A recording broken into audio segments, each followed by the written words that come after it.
Hello everyone, welcome to my channel. Please subscribe and keep watching more details. The Curse of Oak Island recap, gold smuggling, keyholes, floods, and treasure. Spoiler alert. Don't read below here if you don't want to know what happened on The Curse of Oak Island Season 5 Episode 14. It looks like they've actually found some treasure on The Curse of Oak Island. Granted, the gemstone shown at the end of this week's episode wasn't a chest full of jewels, and it wasn't in the money pit, but it's a start. The new find, shown in the sneak peek for next week's episode, came after a dramatic hour in which we found out more about what the medieval cross could be. A decorative keyhole was discovered, and the DMT shaft, well, went the way of so many other shafts before it. There are now just 2 more episodes left in Season 5 of The Curse of Oak Island, but there's still time for something really big to come. 1. The medieval cross could have been used to smuggle gold.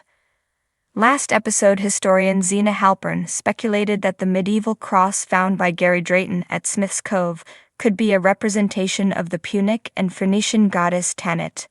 This time round, author and Knights Templar researcher Kathleen McGowan-Coppins returned to the show to give her take. She told the team how she had spoken to Toby Dobler, the Grand Master of the Knights Templar in France, who Marty Legina and son Alex previously met in Rennes-le-Château 3 years ago. His take? He believes the cross may have been part of a necklace used to smuggle gold. A diagram he drew showed rhomboids called pastilles, which people would wear around their necks to look like jewelry, but were actually gold covered in lead. Templars reportedly used methods like this to smuggle gold out of Europe while facing persecution, and the cross could have been worn as part of the necklace. Kathleen said of the cross, "Toby was very excited when he saw this because the shape of the hole is the same shape used in the rhomboids that were found. His first thought was that this might have been part of a Templar necklace that was used to move gold. If that was the case, where are the rhomboids?" Jack Begley suggested they could still be in Smith's Cove, an idea that went down well with Dave Blankenship. Could the cross have gold in it as well? That remains to be seen. 2. Canada's name could have different origins, as well as the gold smuggling theory. Kathleen also told the team about a town next to Damme, France, where Rick, Alex, and Peter Frametti visited the Templar prison earlier this season. Its name? Sarlat-la-Canada. It is generally believed that Canada got its name from the 16th century French explorer Jacques Cartier, who reportedly began referring to the area using the Iroquois word Canada, meaning village or settlement. But could the name have actually been brought over by members of the Knights Templar 300 years earlier? It's theoretically possible. Kathleen said, "If we're looking at a different timeline and we're saying that the region was discovered much earlier, say 300 years earlier, then I think we have to start looking at possibly different origin stories for some of the etymology."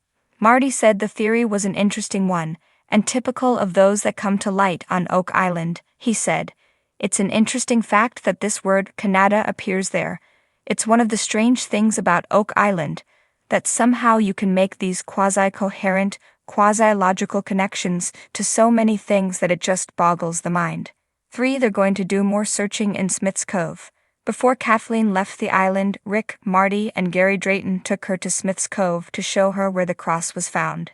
There he revealed he plans to go over the whole area with his metal detector again. He's previously searched it, but that was before the team's digging operations in the cove last year and the storms that battered the island over the winter, both of which may have uncovered new finds and could be why they found the cross. There was also talk about using machinery on the beach in the future, as long as they can obtain the required permits, and find a way to explore the area effectively when having to deal with being at the mercy of the ocean and its tides. Kathleen said, "There's no doubt in my mind that there's more here. That cross is so important, but I think it's also the beginning, not the end." 4. They find a lock plate, possibly from a chest. Prized for the most valuable person this season definitely has to go to Gary Drayton. Practically every episode he has turned up something new, and this week it was a decorative keyhole/lock plate. Marty noticed that the lock plate was asymmetrical, meaning it was likely man-made. It was found on Lot 8, the one immediately to the west of the Nolan family's 4 lots, 9 to 12, which Rick identified as an area that may yield significant finds after examining one of Fred Nolan's maps. 5. They get footage of the bottom of the DMT shaft. The episode saw the team decide to put a camera down the DMT shaft to try and figure out exactly what the obstruction is that they previously hit and which is stopping them drilling further. To do that, they first had to pump water out from the bottom. They then called in remote camera specialists Tony and Nick Peveril, whose Spectrum 120 high-definition camera gave them a 360-degree view of the bottom of the shaft. Rick was hoping to find wood, which would mean they could have hit a tunnel built by the original constructors of the money pit. What did they see? Annoyingly, not much. Rocks and sludge, mainly. From above, it looked like they could see a hard bottom, but it was hard to tell anything from the camera footage. And they didn't really get much of a look, because just as Rick was suggesting getting eyes and boots down there. 6. It flooded. Just as they were looking at the footage from the bottom of the shaft on a screen, Alex Legina suddenly noticed that the bottom of the steel caisson was becoming visible as water started to seep in underneath. And then, a deluge. The team rushed to pull the camera up as water flooded into the shaft, filling up to the water table in a matter of seconds. Rick looked close to despair as he realized what had just happened. As fans of the show know, this is by no means the first time this has happened in the Money Pit area. It happened to the Onslow Company back in 1804, and it's happened plenty times since. Does this mean that the team have hit one of the booby-trapped flood tunnels, which some believe were built to guard the money pit? 7. They think what they've hit is metal. After failing to break the obstruction with a 4-ton chisel bit last episode, and with the DMT shaft now full of water, the team decided to use a 35-foot piece of steel known as an H-mate to probe the bottom and get a better idea of what's in their way. The H-mate is designed to determine the size, surface area, and orientation of things underground, and after using it, Mike Jardine's verdict was, the obstruction is metal, either cast iron or steel. Narrator Robert Clotworthy said in a voiceover, if true, it could mean the object was placed there deliberately, and hundreds of years ago, as no existing records mention the use of steel by previous treasure hunters. Only one way to find out for sure. 8. They're going to send a diver down. Now he's set to return, after the team decided to send him down the DMT shaft. Ironically, this only really became possible because the shaft flooded, as it would have been too dangerous otherwise.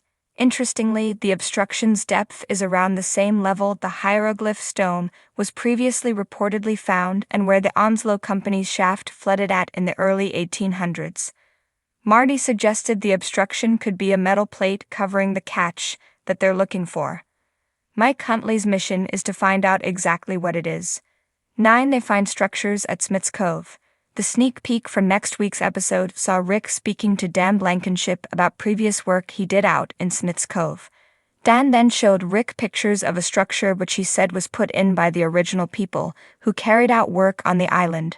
Footage then showed the team taking a backhoe to the beach and pulling a big piece of wood out of the ground, which Marty says is definitely part of a man-made structure. 10. They finally find some treasure.